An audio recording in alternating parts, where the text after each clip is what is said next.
வணக்கம். இந்த நாட்டில் உள்ள மிக அழகான இடங்களில் ஒன்றிற்கு உங்களை வரவேற்கிறோம்.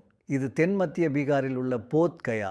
நாங்கள் இங்கு மெட்டா புத்தராம் கோவிலில் உள்ளோம். பீகாரை சுற்றி அரசியல் பற்றியே பேசிக் கொண்டிருந்தோம். எனவே இந்த அரசியல் சார்பற்ற நேர்மையான சூழலில் இருப்பது மிக அழகானது. நம்முடன் சேர்ந்து கொண்டதற்கு மிக்க நன்றி. இன்று நாங்கள் பீகார் தேர்தல்களும் முழு இந்திய இறுதி முடிவுகளும் எப்படி இணைந்திருக்கின்றன என்பதை ஆராய உள்ளோம். பாட்னா முதல் போத் கயா வரை பயணித்து ஆண்கள், பெண்கள், இளையோர் மற்றும் முதியோர் என நூற்றுக்கணக்கான வாக்காளர்களுடன் பேசினோம். இந்த தேர்தல் மிகவும் கவர்ச்சிகரமானது. இங்கு பீகாரின் சாதாரண வாக்காளர் மிகவும் அறிவு சார்ந்த மற்றும் ஆய்வு செய்யும் திறன் கொண்டவர்கள். மற்ற மாநிலங்களை விட அதிகமாக இருக்கிறார்கள். முதலில் பீகாரில் அரசியல் எல்லைகளை புரிந்து கொள்வது முக்கியம். பீகாரின் வடபகுதியில் உள்ள வாக்காளர்கள் பிஜேபி அல்லது என்டிஏவை அதிகமாக ஆதரிக்கின்றனர். அதே நேரத்தில் தெற்கு பகுதியில் உள்ள போஜ்பூர் மற்றும் மகாத் பகுதிகளில் யூபிஏ அல்லது ஐஎன்டிஐஏவை ஆதரிக்கின்றனர். வடகிழக்கு மூலையில் முஸ்லிம் வாக்குகள் அதிக சதவீதம் உள்ளது மற்றும் இந்த பகுதி ஐஎன்டிஐஏ நோக்கி சாய்வு கொண்டுள்ளது. கடந்த லோக்சபா தேர்தல்களில் என்டிஏ பெரும் வெற்றி பெற்றது. எனவே என்டிஏ மீண்டும் அதே வெற்றியை நாட்கள் 2024 லோக்சபா தேர்தலில் நாடும். அதே சமயம் லோக்சபா தேர்தலுக்கு பிறகு நடந்த மாநில சட்டசபை தேர்தலில் என்டிஏ மோசமாக வீழ்ச்சியடைந்தது. நீங்கள் சட்டசபை முடிவுகளை லோக்சபா தொகுதிகளாக மாற்றினால் என்டிஏ 40 தொகுதிகளில் இருந்து 21க்கு குறைந்துவிட்டது. அதே சமயம் யூபிஏ ஒன்றிலிருந்து 19 தொகுதிகளுக்கு உயர்ந்துவிட்டது. மாநில சட்டசபை தேர்தல்கள். அடுத்த லோக்சபா தேர்தலில் யார் வெற்றி பெறுவார்கள் என்று நல்ல கணிப்பாக அமைந்துள்ளது. கடந்த 20 ஆண்டுகளில் நடந்த சட்டசபை தேர்தல்களை பார்த்தால் 80% சமயம் அந்த மாநிலத்தில் அந்த சட்டசபை தேர்தலை வென்ற கட்சி அடுத்த லோக்சபா தேர்தலையும் வென்றுள்ளது. ஆனால் சட்டசபை தேர்தல்கள் லோக்சபா தேர்தல்களுக்கு அருகில் நடந்தால்தான் நல்ல முன்னறிவிப்புகளாக அமைகின்றன. பீகாரில் நடந்தது போல் 4 ஆண்டுகள் முன்பு அல்ல. எனவே அது ஐஎன்டிஐஏ கூட்டணிக்கு ஒரு கவலையாக உள்ளது. சட்டசபை தேர்தல்கள் ஒரு குறிப்பிட்ட குறியீடு என்றாலும் நமது பயணங்களில் இது முற்றிலும் ஒரு பக்க தேர்தலாக இருக்காது என்பதை நாங்கள் கண்டறிந்தோம். வணக்கம். யார் முன்னிலை வகிக்கிறார்கள் என்பது துல்லியமாக தெரியவில்லை. ஆனால் இருவருக்கும் இடையே கடினமான போட்டி இருக்கும் என்பது உறுதி. யார் தலைமையேற்றிருக்கிறார்? விளக்கு வழி நடத்துகிறது. நான் வளர்ச்சிக்காக மோடிக்கு வாக்களிக்கப் போகிறேன். என் குடும்பம் வாக்களிக்கும் நபருக்கு நானும் வாக்களிப்பேன். நாம் ஆர்ஜேடிக்கு வாக்களிப்பேன். நிதிஷ்ஜியுடன் பிஜேபி கூட்டணி வைத்தது தவறு. பிஜேபி கூட்டணி வைத்திருக்க கூடாது. நான் ஒரு பிஜேபி ஆதரவாளராக இருந்தேன். ஆனால் இன்று அவர்களுக்கு வாக்களிப்பதில் எனக்கு அச்சம் உள்ளது. இந்த தேர்தலில் தேஜஸ்வி தலைமை தாங்க போறாரு. பிரதம மந்திரி சில விஷயங்களை வழங்குகிறார். ரேஷன் அட்டை கொண்ட ஏழைகள் ரேஷன் பெற வேண்டும். எல்லாம் சரியாக உள்ளது. நான் அவர்கள் இருவரிடமும் கோபமாக உள்ளேன். அவர்கள் இருவரும் பொய் சொல்கின்றனர். நிதிஷ் ஜி பல்ட்டு சச்சா ஆவார். சில சமயம் அவர் இந்த பக்கம் இருப்பார், சில சமயம் மறுபுறமும் இருப்பார். மற்றவர் நிறைய வாக்குறுதிகளை அளிப்பார், ஆனால் கடைசியில நமக்கு எதுவும் பெறவில்லை. நிதிஷ்குமாரின் யோசனை உண்மையில் அருமையானது. ஆனால் அவர் இங்கும் அங்கும் மாறி மாறி நடப்பது காணப்படுகிறது. அவரை எப்படி அழைக்கின்றார்? பால்துராம். யார் வளர்ச்சி செய்கிறாரோ அவர் தேர்தலில் வெற்றி பெற வேண்டும் என்பது என் ஆசை. இந்த தேர்தலில் யார் முன்னிலையில் உள்ளனர்? மோடி அரசு. மோடி அரசு முன்னிலையில் உள்ளதா? ஏன்? அவர் நல்லவர். அவர் மிகவும் நல்லவர். மோடிஜி இளைஞர்களுக்காக எதுவும் செய்யவில்லை என்பதால் அவருக்கு வாக்குகளை கேட்பதற்கு எந்த உரிமையும் இல்லை. இந்த பகுதியிலும் முழு பீகாரிலும் யாருடைய அலை இருக்கிறது? இங்கு லாலுவின் அலை ஓடுகிறது. அது எந்த ஒரு அரசாங்கமாக இருந்தாலும் பணவீக்கத்தை கட்டுப்படுத்த யாரும் முடியாது. இந்த தேர்தலில் எந்த கட்சி முன்னிலை வகிக்கிறது? ஜிதன் ராம் மாஞ்சி. கதை முன்னிலை வகிக்கிறது. மோடி இருந்தால் அது சாத்தியம், அவர் இல்லாமல் அது அசாத்தியம். என்டிஏ கூட்டணி முன்னிலை வகிக்கிறது. ஐஎன்டிஐஏ கூட்டணிக்கு வாக்குகள் போதுமானதாக இல்லை. வளர்ச்சி மற்றும் அரசியலமைப்பு பற்றி யாராவது பேசும்போது அவர்கள் ராம், கோவில், மதம் பற்றியும் பேசுகின்றனர். இங்கு ஆர்ஜேடி கூட்டணி முன்னிலை வகிக்கிறது. உங்களுடைய கருத்து என்ன? யார் முன்னிலை வகிக்கிறார்கள்? விளக்கு வழி நடத்துகிறது. மோடி நாட்டில் பல மாற்றங்களை கொண்டு வந்துள்ளார். அதனால்தான் அவர் முன்னணி வகிக்கிறார். வாக்கு என்னுடையது. எனவே எனக்கு பிடித்த போட்டியாளருக்கு என் வாக்கை நான் அளிப்பேன். இங்கிருந்து ராகுல் காந்தி முன்னிலை வகிக்கிறார். நீங்கள் வாக்களிக்க போவீர்களா? நிச்சயமாக நான் வாக்களிப்பேன். நான் ஏன் வாக்களிக்க மாட்டேன்? இந்த வாய்ப்பு 5 வருடங்களுக்கு ஒரு முறைதான் கிடைக்கும். எனவே யாரோ ஒருவர் என்றாலும் நான் வாக்களிப்பேன். எனவே தொரப், நாங்கள் பலரை சந்தித்தோம் மற்றும் அது அனைவரும் பாஜக அல்லது மோடி என்று கூறியது அல்ல. சற்று வேறுபாடு இருந்தது. ஆம், நீங்கள் குறிப்பிட்டபடி நாங்கள் ஒரு பகுதியில் உள்ளோம். அது என்டிஏவின் முழுமையான ஆதிக்கம் கொண்டது அல்ல. இது ஒரு பகுதி எங்கு யூபிஏ அல்லது ஐஎன்டிஐ ஆவின் சில பலம் உள்ளது. எனவே விளைவாக நாங்கள் வெவ்வேறு கருத்துக்களை கொண்ட மக்களை சந்தித்தோம். மேலும் பீகாரிகள் அரசியலில் மிகவும் தேர்ச்சியானவர்கள். எனவே அங்கு நிறைய சூடான விவாதங்கள் நடைபெறுகின்றன. நீங்கள் பல கடுமையான விவாதங்களில் ஈடுபட்டிருந்தீர்கள். அவர்களை ஒரு வழியிலோ அல்லது மற்றொரு வழியிலோ வாக்களிக்க சம்மதிக்க வைக்க முயற்சித்தீர்களா பஜ்? ஆம், எனக்கு உணர்வுபடும் கருத்துக்களை எப்போதும் மற்றவர்கள் பின்பற்ற வேண்டும் என முயற்சிக்கிறேன். ஆனால் இல்லை, டோராப்பின் குறிப்பை எடுத்துக்கொண்டு முதல் கட்டத்தில் செல்லும் 4 லோக்சபா இருக்கைகளில் 3 இருக்கைகள் சட்டசபை தேர்தல்களில் யூபிஏ அல்லது ஐஎன்டிஐஏவுக்கு சென்றன.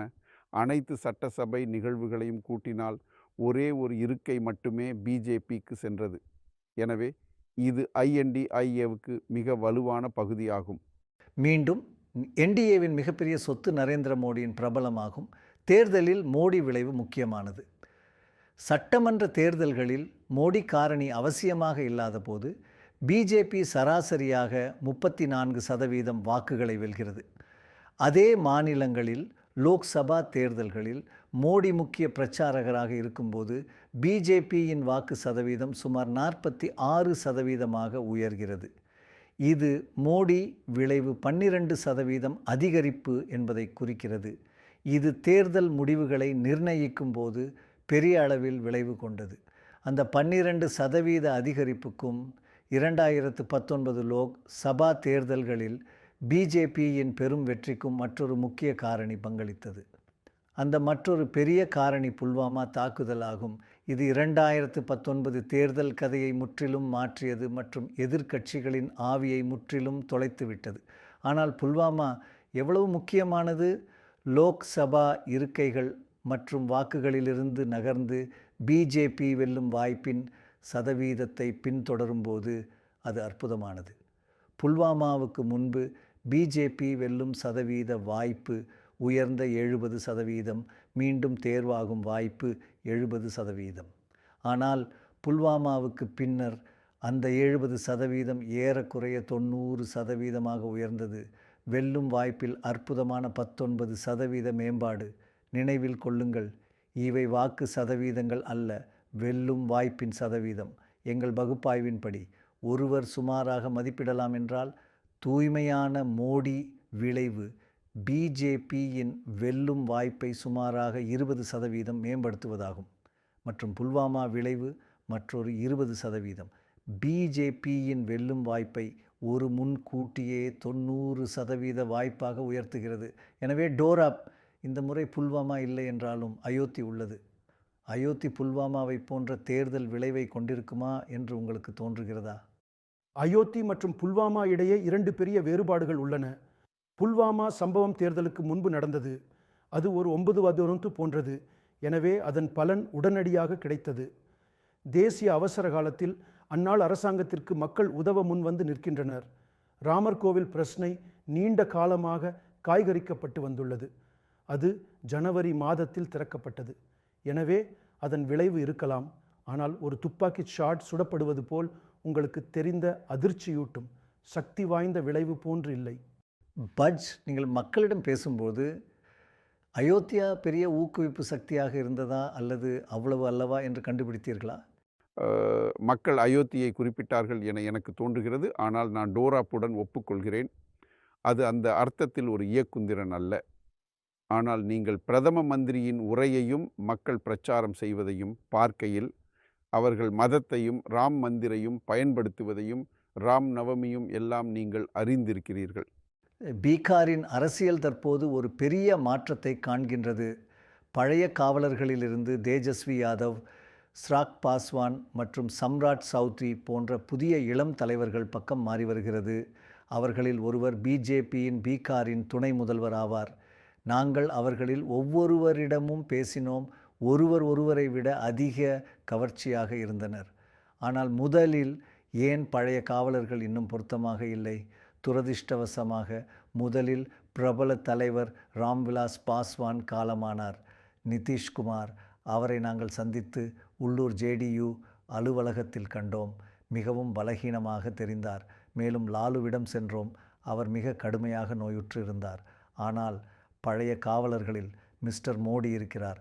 அவரது பேச்சுக்கள், அவர் சொல்லிசை இன்னும் கவர்ச்சியாகவும் வலுவாகவும் இருக்கிறது. மேலும் அவரது உள்ளடக்கம் இன்னும் தாக்கு பிடிக்கும் நிலையிலேயே உள்ளது. பீகாரில் ஜங்கில் ராஜின் பெரிய முகம் ஆர்ஜேடி தான். பீகாரில் ஊழலுக்கு மற்றொரு பெயர். ஆர்ஜேடி பீகாரின் அழிவுக்கு முதல் குற்றவாளி. அதுவும் ஆர்ஜேடி ஃபாடர். ஊழல் பேரில் வாக்கு கேட்பவர்கள். ஆர்ஜேடி தீவனம் கொள்ளை போய்விட்டது. ஏழைகளும் கொள்ளை போய்விட்டனர். நீதிமன்றங்களும் இதை உறுதிப்படுத்தியுள்ளன. நண்பர்களே, ஆர்ஜேடி பீகாருக்கு 2 விஷயங்களை மட்டுமே வழங்கியுள்ளது. ஒன்று ஜங்கில் ராஜ், மற்றொன்று ஊழல். அவர்களின் காலகட்டத்தில்தான் பீகாரில் கடத்தல் மற்றும் காட்டுக்கொடுமை ஒரு தொழிலாக மாறியது. நமது சகோதரிகளும் மகள்களும் வீட்டை விட்டு வெளியேற முடியாமல் போனார்கள். கயா போன்ற பகுதிகள் நக்சலைட் வன்முறையால் எரிந்து போனது. புத்தரின் பெயரால் இணைந்திருக்கும் இடத்திலே நக்சலைட் துப்பாக்கிகள் சுடப்பட்டன. ஆர்ஜேடி பீகாரில் பல குடும்பங்களை பீகாரை விட்டு வெளியேற வற்புறுத்தியுள்ளது. நண்பர்களே, இன்று அவர்கள் அதே கொள்ளை விளையாட்டை நாட்டுடன் விளையாட விரும்புகிறார்கள்.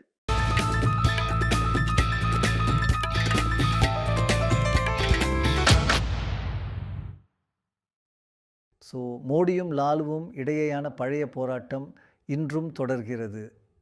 லாலு இந்த நாட்களில் எந்த பேட்டியும் அளிப்பதில்லை. ஆனால் நீண்ட இடைவெளிக்கு பிறகு அவர் ஒரு பேட்டி அளித்தார். மேலும் அவர் பாட்னாவில் எங்களுடன் பேசினார். 34 வருடங்களாக நீங்கள் எல்லா விதமான குற்றச்சாட்டுகளையும் வழக்குகளையும் பொறுத்து வந்துள்ளீர்கள். ஆனால் ஒருபோதும் பிஜேபியில் சேரவில்லை. நீங்கள் பிஜேபியில் சேர்ந்திருந்தால் உங்களது அனைத்து வழக்குகளும் முடிந்திருக்கும். நீங்கள் ஒரு மகிழ்ச்சியான மனிதராக இருந்திருப்பீர்கள். உங்களது பிரச்சனைகளில் பாதி தீர்ந்திருக்கும். ஏன் நீங்கள் பக்கம் மாறவில்லை? நான் முடிவு செய்துவிட்டேன். எனக்கு என்ன நடக்கும் என்றாலும், எனக்கு என்ன தண்டனை கிடைக்குமோ, என்னை எதிர்கொள்ள வேண்டிய சித்திரவதையையும் கடந்து நான் ஒருபோதும் பிஜேபி போன்ற கட்சியோ நரேந்திர மோடியோ ஆகியோருடன் கைகோர்க்க மாட்டேன். மேலும் நான் அதை எப்பொழுதும் செய்ததில்லை. நாம் அவர்களை அழித்து விடுவோம். நான் உடல்நலம் குன்றியிருந்தாலும் நான் சரியாக இருக்கிறேன் என்றும் நாம் அவர்களை தோற்கடிப்போம் என்றும் உணர்கிறேன். என் மகன் தேஜஸ்வி யாதவ் மிகவும் கடினமாக உழைக்கிறார். மேலும் இந்த தேர்தல் காலத்தில், இந்த கடுமையான வெயிலில் அவர் தினமும் 4 முதல் 5 பேரணிகளில் பேசுகிறார். எனவே நாம் பீகாரில் இருந்து நல்ல முடிவுகளை பெறுவோம். நீங்களாம் ஏன் மோடியுடன் கூட்டணி வைக்கல? ஏன் கூடாது? அவர் நல்ல அரசியல்வாதி அல்ல. அவர் வகுப்புவாதி. மேலும் அவரது பதவிக்காலத்தில் நாடு பிளவுபட்டு விட்டது. நாடு பிரிந்து விடும் நிலையில் உள்ளது. அதனால்தான் நான் பல தலைவர்களுடன் கூட்டணி அமைத்துள்ளேன். பல முக்கிய தேசிய தலைவர்களுடன் கூட. நான் கூட பிரதம மந்திரிகளை செய்துள்ளேன். 2 பிரதம மந்திரிகளை நான் செய்துள்ளேன். ஆனால் அவரைப் போல ஒரு மனிதரை நான் ஒருபோதும் காணவில்லை. மோடிஜி உங்கள்கிட்ட ஆலோசனை கேட்டால் நீங்கள் என்ன ஆலோசனை அளிப்பீர்கள்? அவர்கள் லாலுஜியிடம் ஆலோசனை கேட்கும்போது நீங்கள் என்ன ஆலோசனை அளிக்க உள்ளீர்கள்? நான் அவர்களுக்கு தர இருக்கும் ஆலோசனை இதுவாகும். தயவு செய்து நகருங்கள். இது போதுமானது. நாம் அறிந்து பல ஆண்டுகளான பிறகு லாலுவை பார்க்கிற விஷயம் மிகவும் அருமையானது.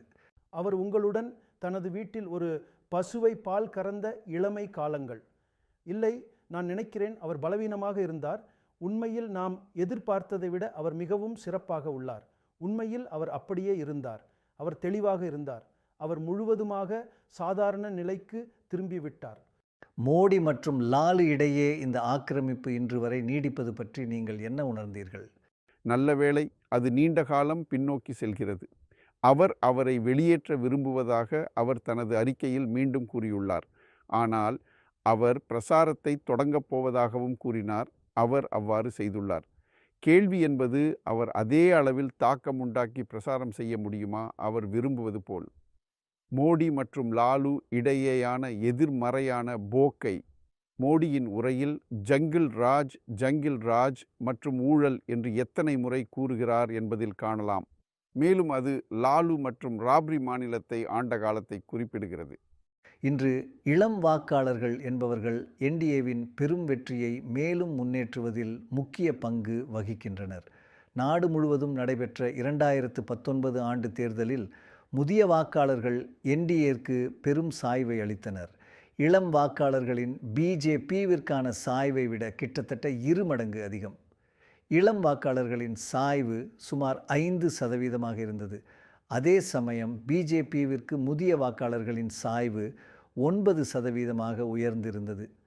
நாங்கள் பல இளம் வாக்காளர்களுடன் பேசினோம். அவர்களின் மிகப்பெரிய கவலை வேலையின்மை மற்றும் வேலை வாய்ப்புகள் ஆகும். இதில் தேஜஸ்வி தனக்கென ஒரு பிராண்டை நிறுவியுள்ளார் போலும்.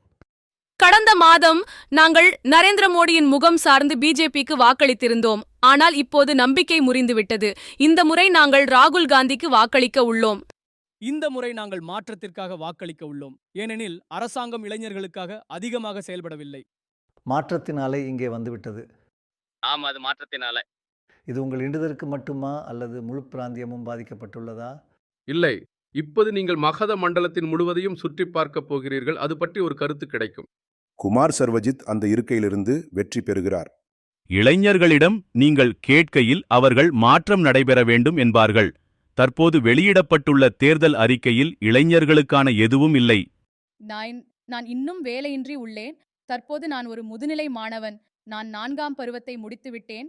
இப்போது ஒரு போட்டித் தேர்வுக்கு தயாராகிறேன். உங்களுக்கு முக்கியமாக கவனிக்கப்பட வேண்டிய பிரச்சனைகள் எவை என நீங்கள் உணர்கிறீர்கள்? வேலையின்மை. இந்த தேர்தல் நிலவிலை மிக முக்கியமான விடயம் என்று கூறுவதற்கு உங்கள் கைகளை உயர்த்துங்கள். வெஸ்ட் மற்றும் ஊழல். முக்கால்வாசி. காங்கிரஸ் ஆட்சியின் போது நிறைய வேலைவாய்ப்புகள் இருந்தன. ஆனால் பாஜக ஆட்சியில் அவ்வளவு அதிகமாக இல்லை. கல்வி கற்ற இளைஞர்கள் வேலையின்றி உள்ளனர். எனவே ஒவ்வொரு துறைக்கும் காலியிடங்கள் அறிவிக்கப்பட வேண்டும். ஆனால் அது அப்படிப்பட்டு நடைபெறுவதில்லை. கல்வி கற்றும் கூட மக்கள் வேலையின்றி உள்ளனர். மோடி அவங்களோட வேலைவாய்ப்பு பற்றி பேச வேண்டும். அவர் கோவில் பற்றி ஏன் பேசுகிறார்? இது வேலைவாய்ப்பு பற்றியே இருக்க வேண்டும். வேலையின்மை உள்ளது. கழிவுநீர் வசதிகளும் சாலைகளும் கூட இல்லை. பீகாரில் இளைஞர்கள் வேலையின்மையில் உள்ளனர். அவர்களுக்கு வேலை தேவை, உணவு தேவை. எனவே மக்கள் இப்போது இந்த சிக்கல்களை சந்திக்கின்றனர்.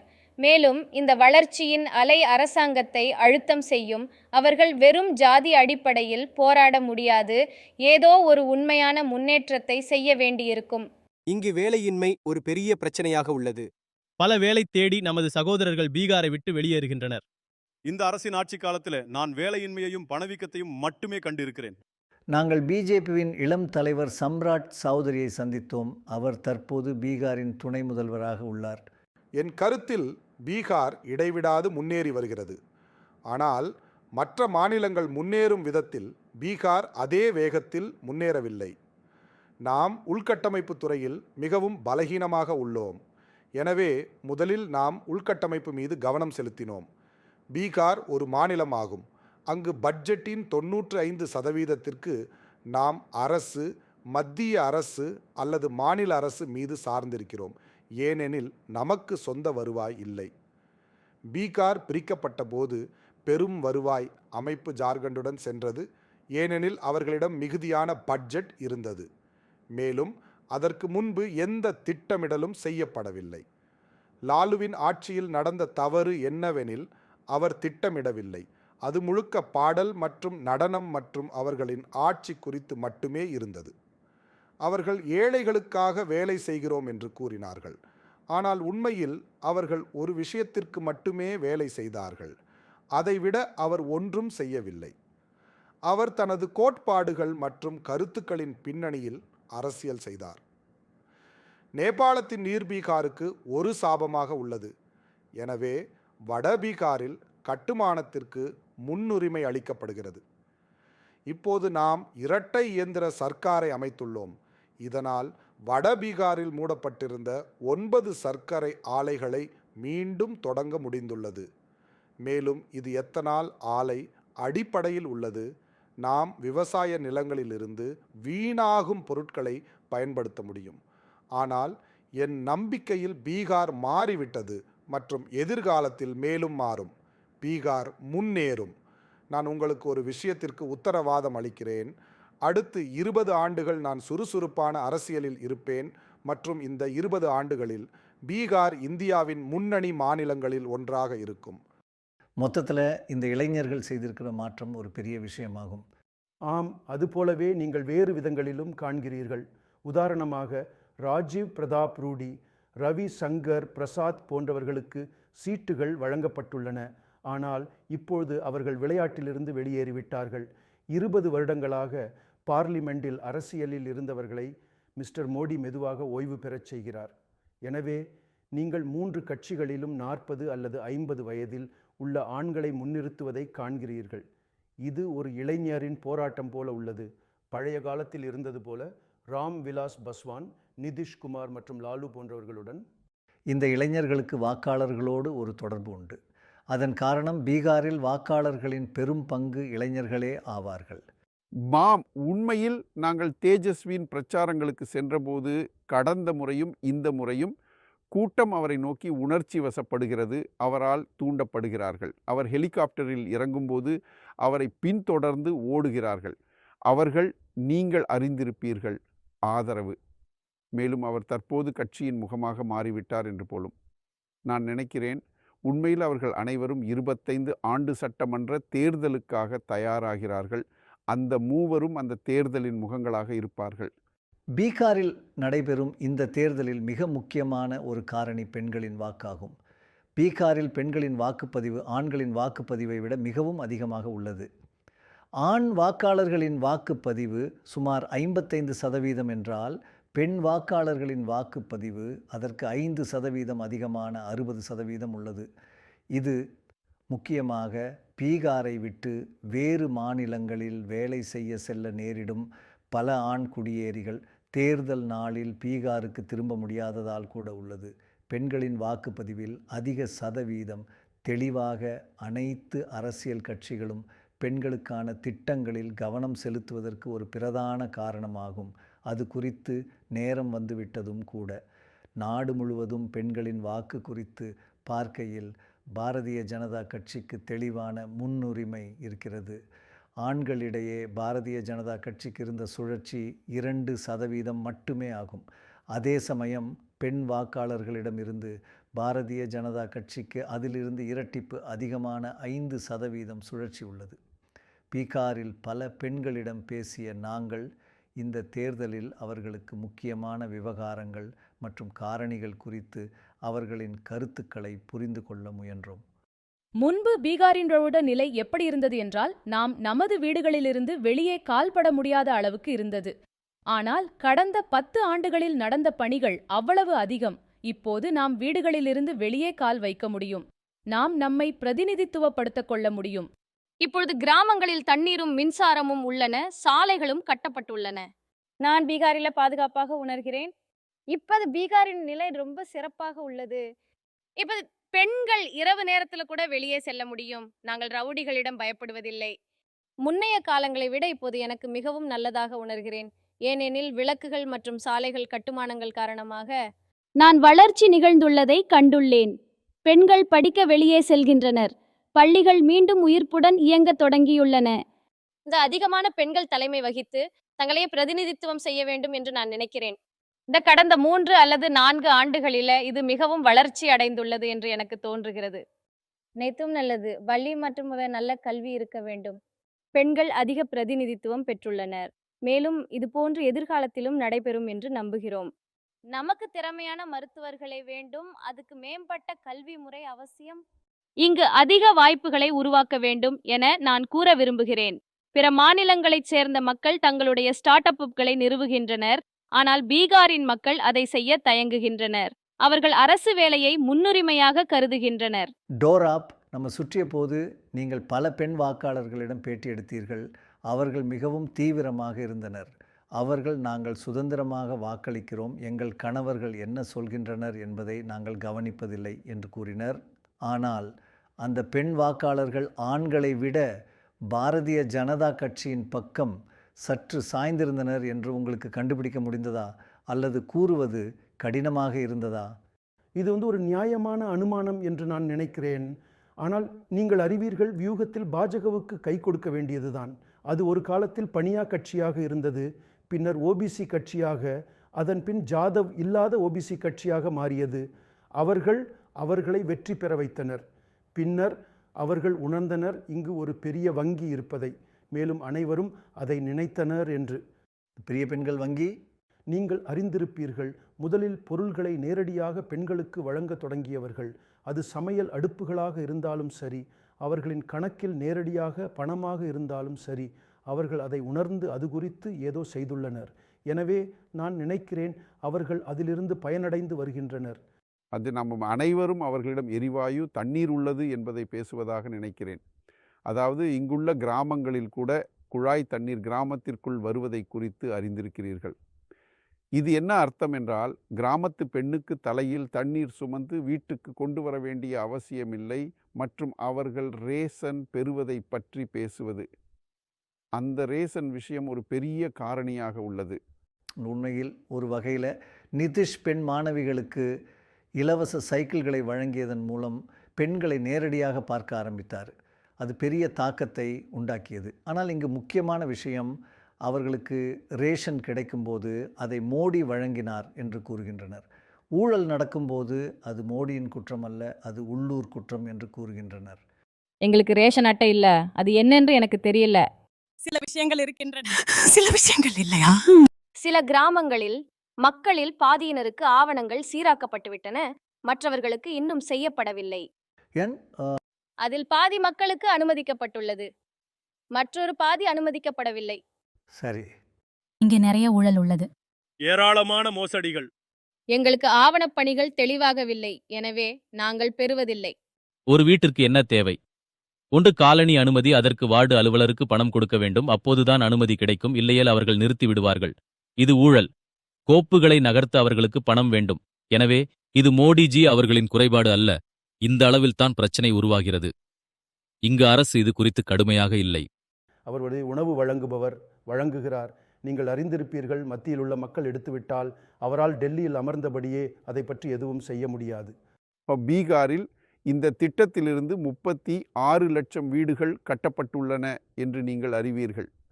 நான் நினைக்கிறேன், இங்கு கிராமங்களில் கடன்கள் வந்து கொண்டிருக்கின்றனவா என்று நான் கேட்கும்போது அனைவரும் ஆம் என்றும் பணமும் வந்து கொண்டிருக்கிறது என்றும் சொன்னார்கள். ஆனால் அவர்கள் குறிப்பிட்ட அளவு பணத்தை திரும்ப கொடுக்க வேண்டியிருந்ததாகவும் கூறினார்கள். பிஜேபிவிற்கு மிகப்பெரிய கவலையாக இல்லை காங்கிரஸ் கட்சி. காங்கிரஸ் படிப்படியாக மங்கி வருகிறது மற்றும் சில காலமாக அப்படியே உள்ளது. பிஜேபிவிற்கு மிகவும் கவலை தருவது பிராந்திய கட்சிகளின் உயர்வு நாடு முழுவதும். அதே போக்கு பீகாரிலும் காணப்படுகிறது.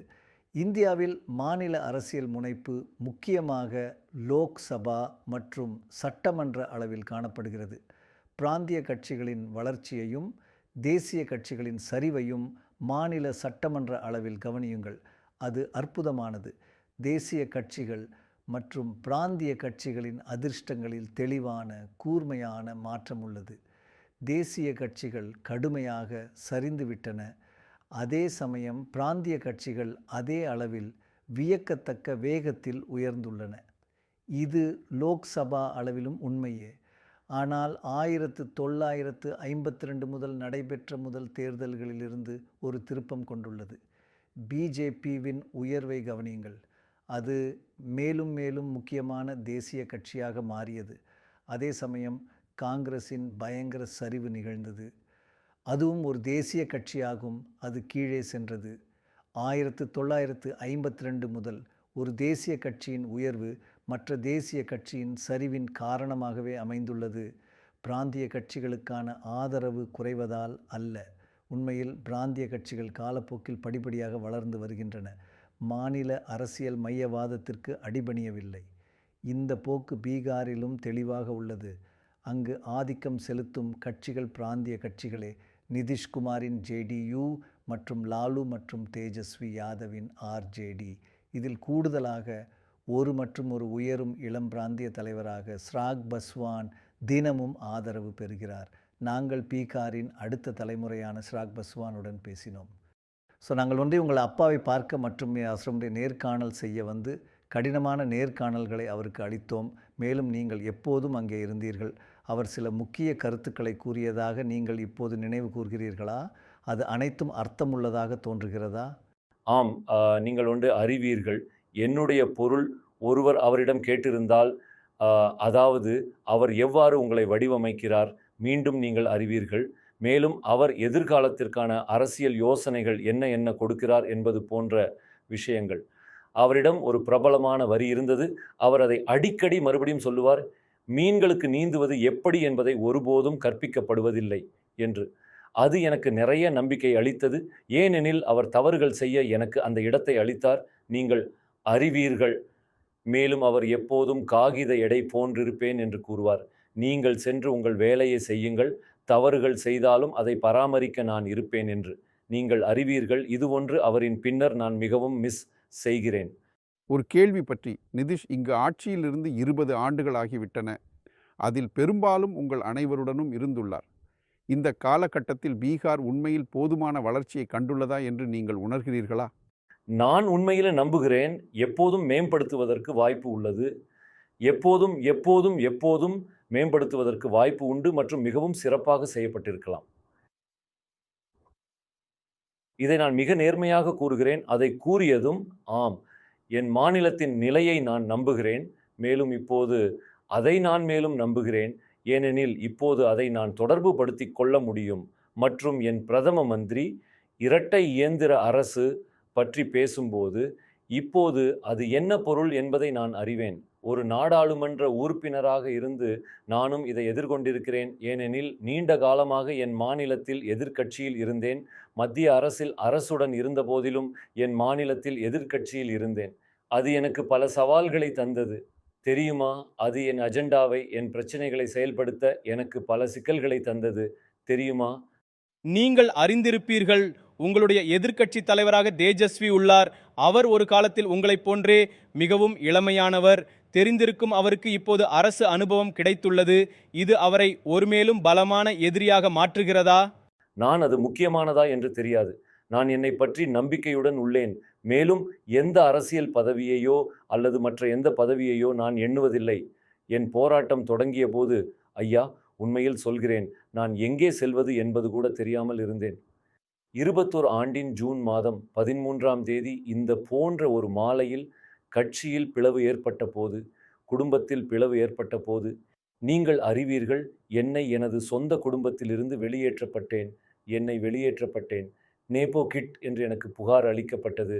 ஆனால் என் கட்சியின் பெயரும் என் தந்தை தனது கட்சிக்காக தேர்வு செய்த சின்னமும் என்னிடமிருந்து பறிக்கப்பட்டது.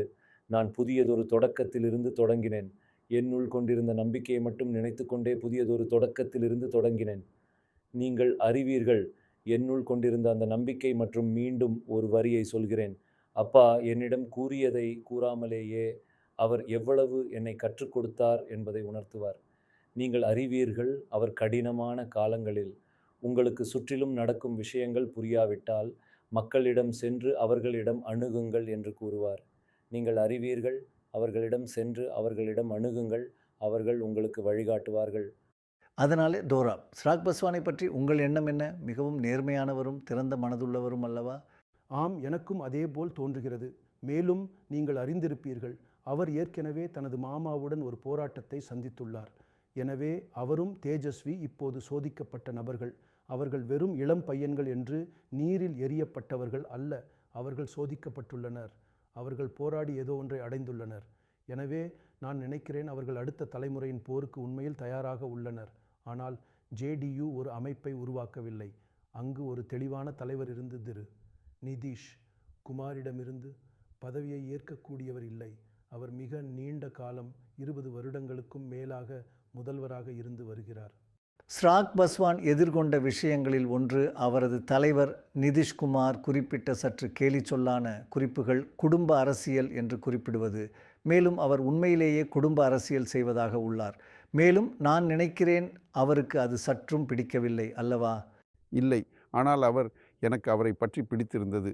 எப்போது நிலைமைகள் மோசமானாலும் நான் மீண்டும் வருவேன், மக்களிடம் சென்று போராடுவேன், மீண்டும் வருவேன் என்று அவர் தொடர்ந்து கூறியது.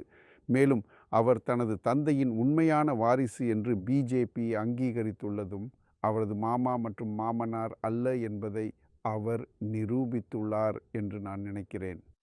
அதனால்தான் இந்த முறை கூட்டணியில் அவருக்கு இடங்கள் கிடைத்துள்ளன. நிதிஷ் அவருக்கும் கோபப்படுகிறார். ஏனெனில் சட்டமன்ற தேர்தலில் அவர் தனது சொந்த வேட்பாளர்களை நிறுத்தினார், அதுவும் கூட்டணியிலிருந்தும் நிதிஷ் எதிராக. மேலும் அது நிதிஷுக்கு பல இடங்களை இழக்க காரணமானது. இப்படி இந்த தேர்தல்லாம் இங்கு அறுவடை பருவத்துடன் கிட்டத்தட்ட ஒத்திசைகிறது. மிகவும் சூடான வெப்பநிலை மற்றும் பெரும்பாலான அறுவடைகள் இன்னும் கைமுறையில் செய்யப்படுகின்றன. இங்கு காம்பைன் அறுவடை இயந்திரங்கள் எங்கும் இல்லை மற்றும் அதிகமாக பெண்களே வெப்பத்தில் வெளியே சென்று அறுவடையை செய்கின்றனர். ஆண்களோ தங்கள் வீடுகளின் நிழலில் ஓய்வெடுக்கின்றனர். எனினும் நியாயமாக சொல்லும்போது அறுவடையை செய்யத் தொடங்கிய சில ஆண்களை நாங்கள் கண்டோம். அவை வெறும் சிலரே. வாக்களிப்பது குறித்து பேசும்போது நகர்ப்புற கிராமப்புற விவகாரத்தில் ஒரு சிறு வித்தியாசம் உள்ளது. 2020 மாநில சட்டமன்ற தேர்தலில் பிஜேபி நகர்ப்புற வாக்காளர்களிடையே வலுவானது. நகர்ப்புற பகுதிகளில் என்டிஏ 43% வாக்குகளை பெற்றது மற்றும் கிராமப்புற பகுதிகளில் அவர்கள் 7% குறைவான வாக்குகளை பெற்று வெறும் 36% வாக்குகளை மட்டுமே பெற்றனர். யூபிஏவும் நகர்ப்புற பகுதிகளில் சிறப்பாக செயல்பட்டது. ஆனால் அது மிக சிறிய வித்தியாசம் வெறும் 3% மட்டுமே. இப்போது கிராமப்புற பகுதிகளின் அவகாசமின்மை அறுவடை செய்யும் பெண்களுடன் பேசும்போது தெளிவாக வெளிப்படுகிறது.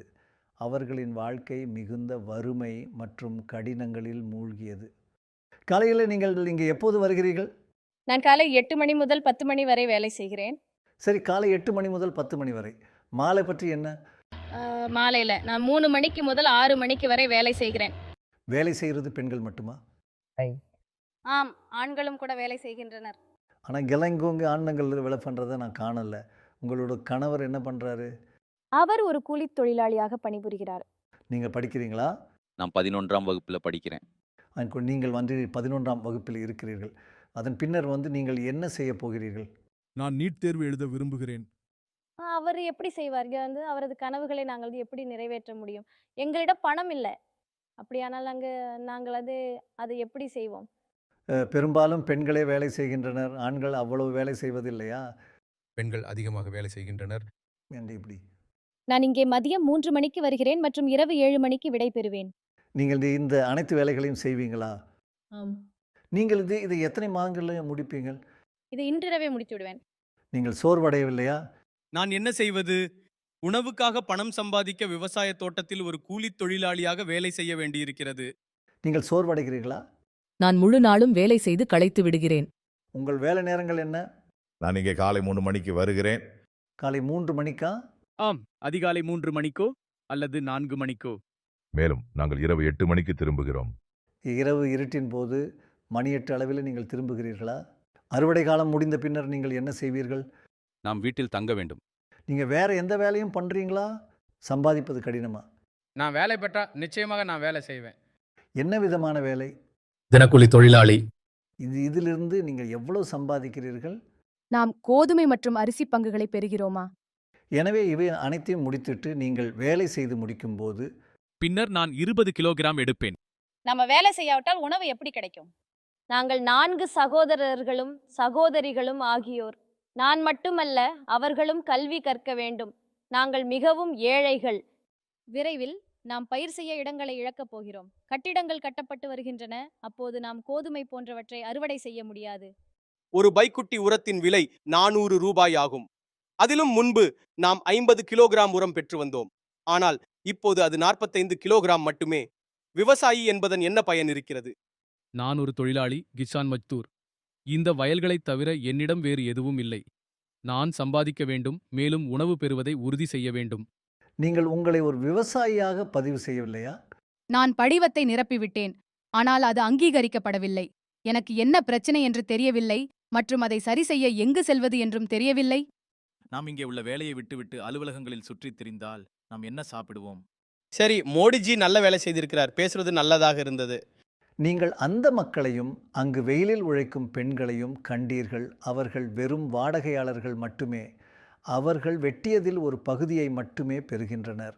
பின்னர் அங்கு வேலை வாய்ப்பும் இல்லை, வருமானம் ஈட்டும் வாய்ப்பும் அதன் பின்னில்லை. அது சரி. மேலும் அவர்களில் பலரது கணவர்கள் நகரங்களில் வசிப்பதையும் மறக்காதீர்கள். அவர்கள் சில சமயங்களில் மட்டுமே அறுவடைக்கு திரும்ப முடியும்.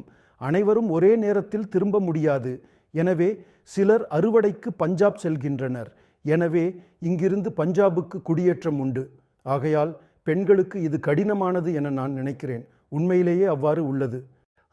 இது உண்மையிலேயே கடினமானது என்பது உண்மை. அதாவது இது கிராமப்புற பகுதிகளின் மற்றும் குறிப்பாக அறுவடை காலத்தில் பெண்களின் புறக்கணிப்பின் அறிகுறியாகும்.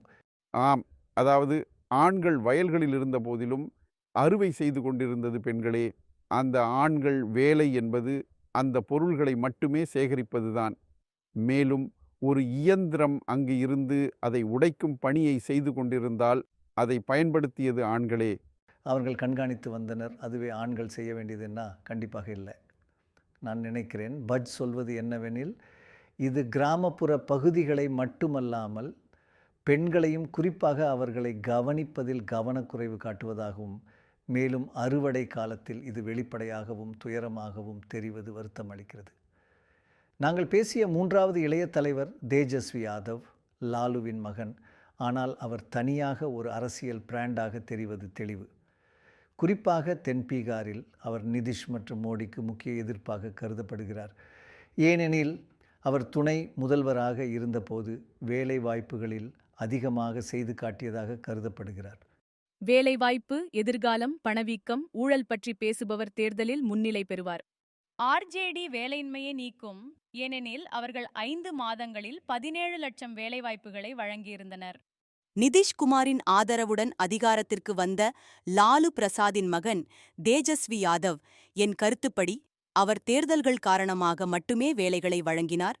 அதுவும் 2 லட்சம் வேலைகளோ அல்லது அதற்கும் மேலோ. ஒவ்வொருவரும் வேலை வேண்டும். தேர்தலுக்கு முன்பு எல்லோரும் வேலைகள் பற்றி வாக்குறுதிகளை அளிக்கின்றனர். ஆனால் தேர்தலுக்கு பின்னர் எதுவும் நிகழ்வதில்லை. இது வெறுமனே வாக்குகளை பெற ஒரு பிரச்சனை மட்டுமே. வேலைகளை வழங்குவதில் யார் சிறந்தவர்? என்டிஏ அல்லது ஐஎன்டிஐஏ? நான் பீகார் பற்றி பேசுகிறேன். இந்தியா. உங்களுக்கு வேலைகளை வழங்குகிறதில்லை. இந்தியா ரொம்ப சிறந்தது. வேலையின்மை மிகவும் அதிகரித்து விட்டது. அனைத்திலும் காலியிடங்கள் மிக குறைவு. மக்கள் படித்து வருகிறார்கள், ஆனால் கல்வி கற்ற பிறகும் மக்கள் வேலை இன்றி உள்ளனர். இது ஒரு பெரிய பிரச்சனையாகும். வேலை வாய்ப்புக்கு தேஜஸ்வி யாதவ் நல்லவர். வேலைகள் குறைவாக உள்ளனவா அல்லது அதிகமாக உள்ளனவா? வேலைகள் எங்கே உள்ளன? தேஜஸ்வி வேலைகளை வழங்கினார், ஆனால் அதன் பிறகு அரசு மாறிவிட்டது. அது மாற்றம் காணுகிறது. தேஜஸ்வி யாதவ் துணை முதல்வராக இருந்தபோது நல்ல பணிகளை ஆற்றினார் மற்றும் இளைஞர்களுக்கு வேலைவாய்ப்புகளை வழங்கினார். இந்த முறை வேலைவாய்ப்பை காரணமாக கொண்டு இளைஞர்கள் அவருக்கு ஆதரவு அளிப்பார்கள். நான் சென்று மக்களிடம் கேட்பேன், வறுமை மறைந்து விட்டதா, பணவீக்கம் அதிகரித்துள்ளதா அல்லது குறைந்துள்ளதா, உங்களுக்கு வேலைவாய்ப்பு கிடைத்துள்ளதா, குடியேற்றம் நின்று விட்டதா அல்லது இல்லையா? மோடிஜி விவசாயிகளுக்கு வருமானத்தை 22 ஆண்டுக்குள் 2 மடங்காக்க வாக்குறுதி அளித்திருந்தார். அனைவருக்கும் புக்கா வீடு கட்டித்தருவது. இப்போது மக்கள் அதை உணர்ந்து வருகின்றனர். அவைதான் உண்மையான பிரச்சனைகள் என்று நாம் அவர்களுக்கு உணர்த்த வேண்டும். நாம் தலைவர்கள் மக்களுக்கு புரிய வைக்கும் கடமை நமது உரிமை. ஆனால் பிஜேபி மிகவும் தாண்டவமாடுகின்றனர். உண்மையான பிரச்சனைகள் பற்றி அவர்கள் பேச மாட்டார்கள். பிரச்சனைகளை திசை திருப்ப விரும்புகின்றனர். என் நம்பிக்கையில் ஜேடியூவின் எதிர்காலம் இல்லை. அந்த கட்சி ஜேடியூவிலிருந்து மக்கள் பிஜேபி அல்லது ஆர்ஜேடியில் சேர்வார்கள். அவர்களுக்கு எதிர்காலம் இல்லை. மேலும் நாம் நமது செயல்பாட்டை வழங்கியிருக்கிறோம். தேர்தலில் நான் முதல்வராக வந்தால் 10 லட்சம் மக்களுக்கு வேலை வாய்ப்பு அளிப்பேன் என்று உறுதியளித்திருந்தேன். அந்த சமயத்தில் நிதிஷ்ஜி எங்கிருந்து பணம் வரும்னு கேட்கும்போது உங்கள் அப்பாவிடமிருந்து பணம் வருமா? இது சாத்தியமில்லை என்று கூறினார். ஆனால் நான் பிரதி முதல்வராக ஆனபோது அந்த நிலைமை இருந்தது. மக்கள் என்னிடம் கேட்பார்கள், ஊடகம் என்னிடம் கேட்பார்கள், இப்போது நான் அரசில் உள்ளேன், நான் என்ன சொல்வேன்? எனவே நீங்கள் கண்டிருப்பீர்கள், சுதந்திர தினத்தில் 15ஆம் ஆகஸ்டில் அவர் அறிவித்தார், நாங்கள் 10 லட்சம் அரசு வேலைகளையும் 10 லட்சம் வேலை வாய்ப்புகளையும் அளிப்போம் என்று. அது யாருடைய யோசனை? மக்களுக்கு யார் உறுதியளித்தார்? மேலும் 17 மாதங்களில் நாங்கள் 5 லட்சம் மக்களுக்கு அரசு வேலை வழங்கி இருக்கிறோம். நரேந்திர மோடிஜி கூட அவ்வளவு வேலை வழங்கி இருக்க மாட்டார். மற்ற மாநில அரசுகளும் இல்லை. எனவே நாம் பல விஷயங்களை கற்றுக்கொண்டோம். மேலும் இந்த முறையும் இன்று நாங்கள் ஒரு தேர்தல் அறிக்கையையும் வெளியிட்டுள்ளோம். மேலும் நாங்கள் 1 கோடி வேலை வாய்ப்பை இளைஞர்களுக்கு வழங்குவோம் என்று உறுதியளித்துள்ளோம். ஆனால் உப முதல்வராக இருந்த போதும் அவர் வேலைவாய்ப்புக்காக உண்மையில் ஏதோ ஒன்றை செய்திருந்தார். நீங்கள் பாருங்கள், மற்ற கட்சிகள் இதை ஒரு அரசு கொள்கை என்று கூறுகின்றன. மேலும் அவர் அதை தனது சொந்தமாக ஏற்றுக்கொண்டார். இது உண்மையில் ஒரு அரசு கொள்கையே. ஆனால் அந்த யோசனை அவருக்கு வந்தது. ஆனால் அரசாங்க கொள்கைகள் பல வருடங்களாக இருந்துள்ளன. அவற்றை அமல்படுத்துவது தான் முக்கியமான விஷயம். ஜார்ஜ் அவர் அதை செயல்படுத்தினார். அதற்கு புகழையும் அவரே சூட்டி கொண்டார். உண்மையில் பிஜேபி தலைவர் கூறினார், நீங்கள் அறிந்திருக்கும் அனைத்தும் எங்கள் கொள்கைகளே. ஆனால் அவர்தான் அதை பெற்று அதை தனக்கு இணைத்து கொண்டார். எனவே மக்கள் அவரை நாம் வேலைகளை அளித்த மனிதர் என்று கூறினர். ஸோ நம்முடைக்கு நான் உங்களிடம் கேட்க விரும்பினேன், அவர் வெறும் ஒரு பொதுமக்கள் தலைவர் மட்டுமல்ல, அவரிடம் சில நிர்வாக திறன்களும் உள்ளன. மேலும் வாக்காளர்கள் அந்த விஷயமாகவே அதிகம் பேசினார்களா என்பதை நீங்கள் கவனித்தீர்களா? அவர் வேலைகளை அளித்தது பற்றி அவர்கள் பேசினார்கள் என்று எனக்கு தோன்றுகிறது. ஆனால் அவர் செய்த மற்றொரு முக்கியமான காரியம் என்னவென்றால், முஸ்லிம், யாதவ் ஆகியோருக்கு மட்டும் கட்சியின் டிக்கெட்டை அளித்து வந்த லாலு கவனம் செலுத்திய பகுதிகளில் அவர் கட்சியின் அடிப்படையை விரிவாக்க முயற்சித்தது ஆகும். அதாவது வேறு சாதியினருக்கும் டிக்கெட்டை வழங்குவதன் மூலம். பீகார் தேர்தல்கள் பற்றி ஒரு பொதுவான கருத்து இதுதான். எந்த விஷயத்தையும் மறந்துவிட்டு அது முழுவதும் மற்றும் வெறுமனே சாதியை பற்றியே இருக்கிறது. பலருக்கும் இப்படி ஒரு எண்ணம் உள்ளது. வாக்குகள் 100% ஒரு பக்கம் செல்லும் அல்லது 100% மறுபக்கம் செல்லும். முழு ஒற்றுமையாக இருக்கும். இதோ கடந்த மக்களவை தேர்தலில் வெவ்வேறு சாதிகள் எப்படி வாக்களித்தன என்பது பற்றி சில விளக்கமான தரவுகள் உள்ளன. பிஜேபி மற்றும் என்டிஏ வாக்களிக்கும் சாதிகள் உயர் சாதியினரான பிராமணர்கள், ராஜபுத்திரர்கள் மற்றும் பூமிகார்கள் ஆவார்கள். அவர்கள் பிஜேபிக்கு 70% வாக்களித்தனர். ஒபிசி சாதியினரின் பாஜகவுக்கான ஆதரவு 69% ஆகும். கிட்டத்தட்ட அதே அளவும் மிக பின்தங்கிய சாதியினர் பாஜகவுக்கு 69% குறைவாக என்றாலும் வாக்களித்தனர். அவர்கள் பெரும் வெற்றியை பெற்றதில் ஆச்சரியமில்லை. மறுபக்கம் யாதவர்களில் 88% யூபிஏவுக்கு மற்றும் முஸ்லிம்களில் 63% யூபிஏவுக்கு வாக்களித்தனர். அதாவது நீங்கள் குறிப்பிட்டது போல அவர்கள் மிகவும் பிரிவினைப்பட்டு இருந்தனர். மேலும் இப்போது அவர் அதை விரிவாக்க முயற்சிக்கிறார் மற்றும் அதற்கான குறியீடு வேட்பாளர் தேர்வு ஆகும். இப்போது டோராப் நாம் கவனிக்க வேண்டிய 4 அல்லது 5 பெரும் பிரமுகர்கள், முக்கிய நபர்களை பற்றி கூறுங்கள். என்ன நடக்கிறது என்பதை காண்போம். நல்லவரே, பீகாரில் பல மூத்த முக்கிய தலைவர்கள் உள்ளனர். அவர்களில் பலர் அரசியலிலிருந்து ஓய்வு பெற்றுவிட்டனர். எனவே அவர்களை பற்றி நாம் பேச மாட்டோம். இளம் தலைமுறையை பற்றி பேசுவோம். அதாவது தேர்தலில் நிற்கும் நபர்களை பற்றி.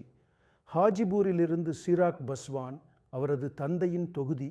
அதை அவர் 1977 உலகின் மிகப்பெரிய வாக்கு வித்தியாசத்தில் வென்றார். பின்னர் ஜிதன் ராம் மாஞ்சி இந்த தொகுதியிலிருந்து நிற்கிறார்.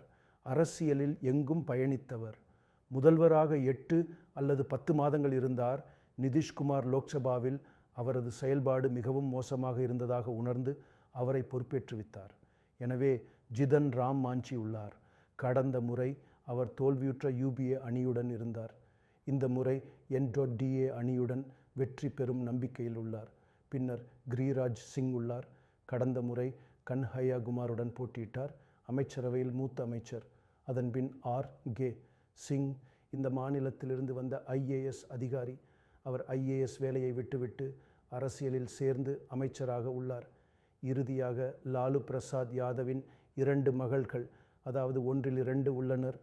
மிஸ்ஸா பாரதி பாட்டலிபுத்ராவிலிருந்து இருமுறை நின்று கடந்த முறை மிகவும் மோசமாக இல்லாமல் தோல்வியுற்றார். வெறும் 3.7% மட்டுமே. பின்னர் ரோஹிணி ஆச்சார்யா, 2வது மகள், தந்தைக்கு சிறுநீரகத்தை அளித்தவர். அவர்களது அசல் சொந்த தொகுதியான சாப்ரா, இப்போது சரண் என அழைக்கப்படும் தொகுதியிலிருந்து ராஜீவ் பிரதாப் ரூடிக்கு எதிராக போட்டியிடுகிறார். அவளுக்கு மிகப்பெரிய நல்ல வரவேற்பு கிடைக்கிறது. ஆம், நல்ல வரவேற்பு. ஏனெனில் நீங்கள் அறிவீர்கள், ஒரு மகள் தன் தந்தைக்காக தியாகம் செய்தாள் இல்லையா? நீங்கள் கூறியபடி பல மூத்த தலைவர்கள் பக்க வழியில் சென்றுவிட்டனர். ஆனால் நாங்கள் ரவிசங்கர் பிரசாதுடன் நீண்ட மற்றும் ஆர்வமூட்டும் உரையாடலை கொண்டிருந்தோம். நான் உண்மையில் உங்களிடம் பீகாரின் அரசியல் பற்றி விசாரிக்க இருக்கிறேன். நிதிஷ் உங்களை சந்தித்தாரா அல்லது நீங்கள் அவரை சந்தித்தீர்களா? இரு பக்க கதையும் ஒன்றே. ஆனால் அவர் பலமுறை முன்னும் பின்னும் சென்று வந்துள்ளார். மேலும் இப்போது அவர் மிகவும் பலவீனமாக உள்ளார். அவர் பலவீனமாக இருக்கையில் அவர் பதவியை விட்டு விலக முடிவு செய்தால் அடுத்து என்ன? ஒரு விதமான வெற்றிடம் உள்ளது. முதலில் நீங்கள் ஒரு பின்னணியை நினைவில் கொள்ள வேண்டும். ஊழல் எதிர்ப்பு மற்றும் லாலு பிரசாத் அவர்களின் மோசமான ஆட்சிக்கு எதிராக நிதிஷ் ஜி மற்றும் நாங்கள் ஒன்றிணைந்தோம். தீவன ஊழல் விவகாரம், நான் வழக்கறிஞர், சுஷில் மோடி மனுதாரர், அவரது கட்சியின் லல்லன் சிங் கூட மனுதாரர், RJDயின் சிவானந்த் திவாரி மனுதாரர். லாலு சிறைக்கு சென்று குற்றவாளியாக கண்டறியப்பட்டார். பின்னர் பிடுமின் ஊழல், இது இந்தியாவின் அரசியல் அமைப்பிலும் பீகாரின் அரசியலிலும் பெரும் மாற்றத்தை உண்டாக்கியது. நான் கடந்த காலத்தை பற்றி பேச முடியாது.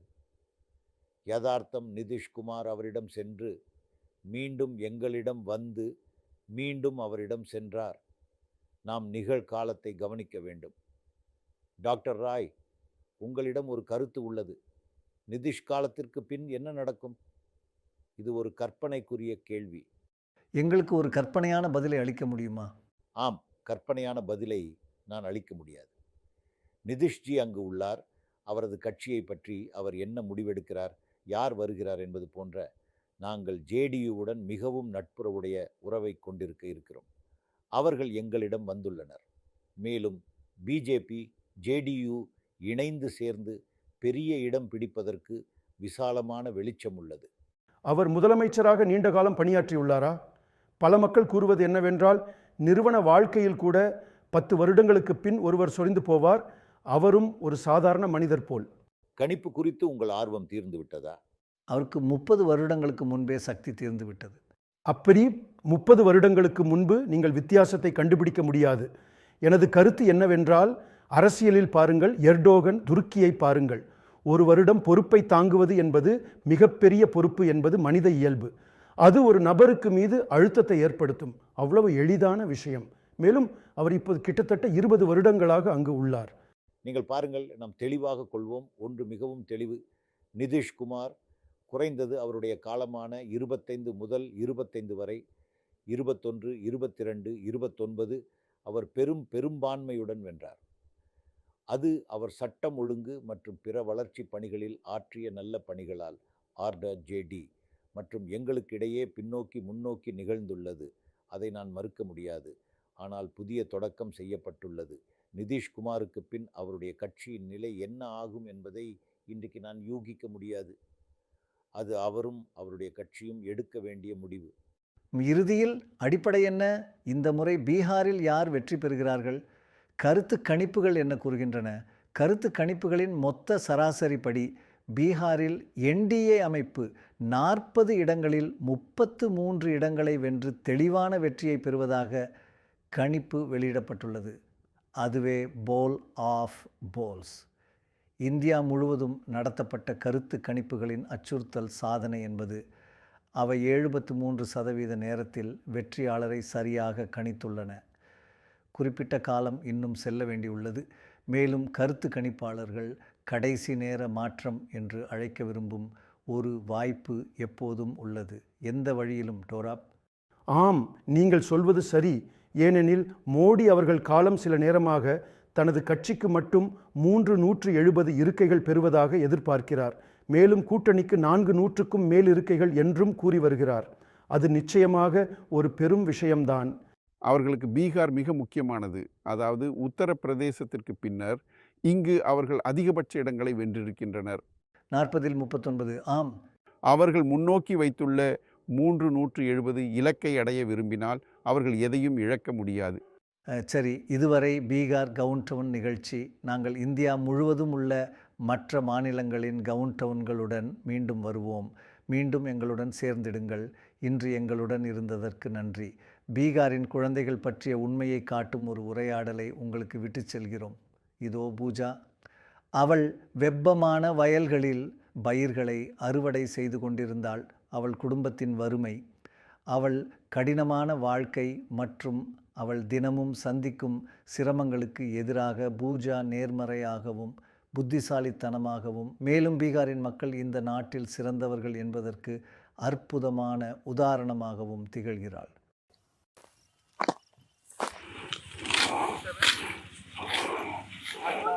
நீங்கள் முழு இந்தியாவுக்கும் உணவு வழங்குகிறீர்களா? ஆம். ரொம்ப ரொம்ப நல்லது. நீங்களும் வேலை பண்ணுறீங்களா? ஆம். நீங்கள் வேலை செய்கிறீங்களா? ஆம், நானும் கூட வேலை செய்து கொண்டிருந்தேன். நீங்கள் தான் வேலை பண்ணி கொண்டிருந்தீங்கள். அவள் என் தாயார், அவர் என் சகோதரர் மற்றும் அவர் என் மருமகன். என் தந்தை ஒரு மேய்ப்பர் மற்றும் அவர் வெளியே வாழ்கிறார். அவர் எவ்வளவு தூரம் செல்கிறார்? அவர் பண்ண அவரை செல்றார். உண்மையா? அவர் நடந்து செல்கிறார். மேலும் இரவில் அவர் எந்த கிராமத்தில் இருந்தாலும் அங்கேயே தூங்குகிறார். ஆண்டு முழுவதுமா? ஆம். அவர் முன்ன எத்தனை முறை தினத்தையும் வருக்கான்? அவர் அங்கு 6 மாதங்கள் தங்கி இங்கும் 6 மாதங்கள் தங்கி ஆடுகளை மேய்க்கிறார். பின்னர் அவர் இங்கு திரும்பி வந்து இரவில் வீட்டில் தங்கி மீண்டும் பகலில் ஆடுகளை மேய்க்கிறார். நீங்கள் பள்ளிக்கு சென்றீங்களா? ஆம், இந்த ஆண்டு நான் 10ஆம் வகுப்பு பரீட்சைகளை எழுதியுள்ளேன். புரியுது. அதனால தான் நீங்கள் இவ்வளவு புத்திசாலியாக இருக்கிறீர்கள். மிகவும் நல்லது. இந்த ஆண்டு 11ஆம் வகுப்பில் சேர்க்கை பெற வேண்டும். புரிகிறது. அதன் பின் நீங்கள் என்ன செய்வீர்கள்? நான் படிப்பேன். ஆனால் அதுக்கப்புறம் நம்ம படிப்பை விட்டுவிட வேண்டியிருக்கும். ஏன்னா படிப்புக்கான பணம் எங்கள்கிட்ட இல்லை. இது கடினமானதா? இது மிகவும் கடினமானது. ஏனெனில் நாங்கள் 4 சகோதரர்களும் சகோதரிகளும் ஆகியோர். 4 சகோதரர்களும் சகோதரிகளும். எத்தனை சகோதரர்கள் மற்றும் எத்தனை சகோதரிகள்? 2 சகோதரர்களும் 2 சகோதரிகளும். இவர்கள் இருவரே என் சகோதரர்கள் மற்றும் ஒரு சகோதரி வீட்டில் உள்ளார். அவள் இளையவள். அவள் ஒன்று உங்களுக்கு சிரம் தருகிறாளா? இல்லை, அவள் செய்வதில்லை. குழந்தைகள் படிக்க வேண்டும். பிறகு நீங்கள் என்ன செய்வீர்கள்? 12ஆம் வகுப்பு முடிந்தவுடன் நீங்கள் என்ன செய்ய போகிறீர்கள்? நான் பிஎட் படிப்பில் சேர்க்கை பெறுவேன். மேலும் என்ன செய்வேன்? பிஎட் படிப்பில் நீங்கள் ஆசிரியராக ஆக விரும்புகிறீர்களா? அல்லது நீங்கள் என்ன ஆக போகிறீர்கள்? நான் ஆசிரியராக ஆக விரும்புகிறேன். ஆனால் அவ்வளவு கல்வி கற்க என்னால் முடியாது. நாங்கள் மிகவும் உதவியற்றவர்கள். நாங்கள் 4 சகோதரர்களும் சகோதரிகளும் ஆகியோர். படிக்க வேண்டியது என்னை மட்டுமல்ல, அவர்களும் படிப்பார்கள். நாங்கள் மிகவும் ஏழைகள். இதுக்கு நிறைய பணம் செலவாகும். இதுக்கு நிறைய பணம் செலவாகுது. வீட்டில் உள்ள எல்லாத்துக்கும் நம்ம கட்டணம் செலுத்த வேண்டி இருக்குது. நீங்கள் எங்கே வசிக்கிறீர்கள்? ஆம், இந்த கட்டிடத்தில். அங்கு ஒரு கிராமம் உள்ளது, ராம்பூர் கிராமத்தில். புரிகிறது. எனவே பயிர் செய்கை இல்லாத போது நீங்கள் அந்த இடைவேளையில் என்ன செய்கிறீர்கள்? விளைச்சல் இல்லையெனில் நாங்கள் வீட்டிலேயே தங்குகிறோம். அப்படியானால் நீங்கள் சம்பாதிக்க முடியாதா? இல்லை, நாங்கள் அறுவடையை வெறும் 2 முறை மட்டுமே செய்கிறோம். அதாவது அரிசி மற்றும் கோதுமைக்கு. நாங்கள் பச்சை பயிருக்கு அறுவடை செய்ய முயற்சிக்கிறோம். ஆனால் அது சரியாக நடக்கவில்லை. அதன் அளவு மிகவும் குறைவு. ஓ, ஏன்? நமது பணம் விரும்பிகளின் கோரிக்கைகளால் தடைபடுகிறது. நாம் மிகவும் தேட வேண்டியிருக்குது. அதுக்கு அதிகமான பணம் செலவாகிறது. தண்ணீருக்கு கூட பணம் செலுத்த வேண்டியிருக்கிறது. தண்ணீருக்கும் பணம் செலவாகிறதா? எல்லாமே பணத்தை தேவைப்படுத்துகின்றன. பணம் அனைத்தும் பணமே. அதனால நாம் எவ்வளவு செய்வோம்? நீங்கள் 18 வயதிற்கு குறைவானவர். இந்த முறை வாக்களிக்க முடியாது. இல்லை, நான் 15 வயது ஆகிறேன். 15 வயசு. நீங்கள்? 8 ஆண்டுகள். 8 வயது. நீங்கள்? 13 வயது. 10 வயசு. ஓ வாவ்! உங்கள் கிராமத்திலே யார் முன்னிலையில் உள்ளார்கள்? அம்மா, உங்களுக்கு தெரியுமா? முன்னிலையில் யார் உள்ளனர்? அரசியல்வாதிகள் அறிந்திருப்பார்கள். எனக்கு தெரியவில்லை. மக்களுக்கு யார் வெற்றி பெறப் போவது என்பதும் தெரிய வேண்டும். ஒரு வாய்ப்பு இருந்தால் லாலு யாதவ் வெற்றி பெறுவார். இப்ப அவருடைய அலை அது. உங்கள் நாள் எப்போது தொடங்குகிறது? காலையில் எங்கள் அம்மா 4 மணிக்கு வருகிறாரு, நான் 6 மணிக்கு வருகிறேன். இங்கே வருவதற்கு முன்பு நான் உணவு சமைக்கிறேன். இங்கேயா? இங்கே 6 மணிக்கு? உங்கள் அம்மா இங்கே 4 மணிக்கு இருப்பாரா? ஆம். என்ன? ஆம், அறுவடை செய்ய இந்த நேரத்தில் எல்லோரும் இங்கே வருகின்றனர். வெப்பம் அதிகரிக்கும் போது காலை 9 மணிக்கு நாங்கள் விட்டுச் செல்கிறோம். அதாவது மதியம் சுமாராக? ஆம், நாங்கள் 9 மணிக்கு கிளம்பி 3 மணிக்கு திரும்புவோம். சமயம் ரொம்ப வெப்பமாக இருக்கும்போது. ஆம், இது என் ஆடு. இது பரி, அவள் இதன் குட்டி. சரி. அவளுக்கு நான் பெயரிட்டுள்ளேன். அவள் பெயர் பரி. பரி. என் தாயார் அவரது தாயை பெயரிட்டார். சரி. அந்த ரவுண்ட்ஸில் நீங்கள் எப்போ திரும்பி செல்கிறீங்க? இப்போதையா? இல்லை, 6 அல்லது 7 மணிக்கு. 6 அல்லது 7 மணிக்கா? ஆம், இருள் விழும்போது. ஆம், சிறிது இருட்டாகும் போது. இதில் நீங்கள் எவ்வளோ பெறுகிறீர்கள்? அது பரிமாற்றப்படுகிறது. நீங்கள் கோதுமையை ஏற்பீர்களா? பணம் அல்லவா? இல்லை, நாங்கள் கோதுமையை எடுக்கிறோம். நாம் உணவுக்காக சுய உபயோகத்திற்கு கோதுமையை உட்கொள்கிறோம். நீங்கள் அதை ஒரு உணவுக்காக எடுத்துக்கொள்ளுங்க. சரி. நீங்கள் எங்கிருந்து வந்தீர்கள்? நான் டெல்லியிலிருந்து வந்திருக்கிறேன். டெல்லியிலிருந்து வா? டெல்லியிலிருந்து. ஆம். உங்க வீடு டெல்லியில் உள்ளதா? டெல்லியில் எனக்கு ஒரு வீடு உள்ளது. நீங்கள் வேறு எங்கோ இருந்து வந்திருக்கிறீர்கள் என நினைத்தேன். இல்லை, நான் தேர்தலை செய்தி கவர் செய்ய டெல்லியிலிருந்து வந்திருக்கிறேன். நீங்கள் டெல்லியிலிருந்து வந்திருக்கிறீர்கள்? சரி, இந்த வீடு நல்ல இடத்துல உள்ளது. ஆம், அது ஒரு கிராமம்தான். ஆனால் இப்போது அது ஒரு நகரமாக மாறி வருகிறது. இப்பொழுது இது ஒரு நகரமாக மாறி வருகிறது. ஆனால் அப்படியானால் விவசாயத்துக்கு இடமே இருக்காது. கட்டிடங்கள் கட்டப்படுவதால் நாம் கோதுமை பயிரிட முடியாது. எனவே இங்கு வீடுகள் கட்டப்பட உள்ளன. ஆம், அதாவது அனைத்து விவசாய நிலமாகும். ஆனால் இப்போது கட்டுமான பணிகள் நடைபெறுகின்றன. இந்த பகுதி அமைதியானது மற்றும் காடாக இருந்தது. நாங்கள் கூட இங்கு வருவதற்கு பயந்து கொண்டிருந்தோம். சரி, ஆனால் இப்போது இல்லையா? இப்போதும் நாங்கள் பயப்படுகிறோம். நாம் எப்படி பயப்படுவோம்? இப்போதே இது முழுவதும் கிராமம்தான். சரி சரி. இப்போ வெளிநாட்டவர்களும் இங்கே வருகின்றனர். ஜப்பானிலிருந்து கூடவா? அவர்கள் இங்கே வருகின்றனர். அவர்கள் இங்கே ஆராய்ந்து கூட வாழ்கின்றனர். அவர்கள் இங்கே தங்குகிறார்களா? ஆம், இந்த ஹோட்டல்களை பாருங்கள். அவர்கள் அங்கே தங்குகின்றனர். மன்னிக்கவும், இங்கற்ற அறிவுரையை பின்பற்ற முடியாது. நீங்கள் கோரிய விதமாக ஆங்கிலம் மட்டும் பயன்படுத்தி பதில் அளிக்க முடியும். அவர்கள் இங்கு தங்குகின்றனர். அருகில் மற்றொரு இடமும் உள்ளது. அவர்கள் அங்கும் தங்குகின்றனர். பின்னர் நம் கிராமத்தின் நோக்கியும் ஒரு இடம் உள்ளது. உங்க கிராமம் எது? ராம்பூர். ராம்பூர் கிராமம். சரி, நாம் விரைவில் சந்திப்போம். உங்களோட பேசுறது எனக்கு ரொம்ப பிடிச்சிருந்தது. நன்றி.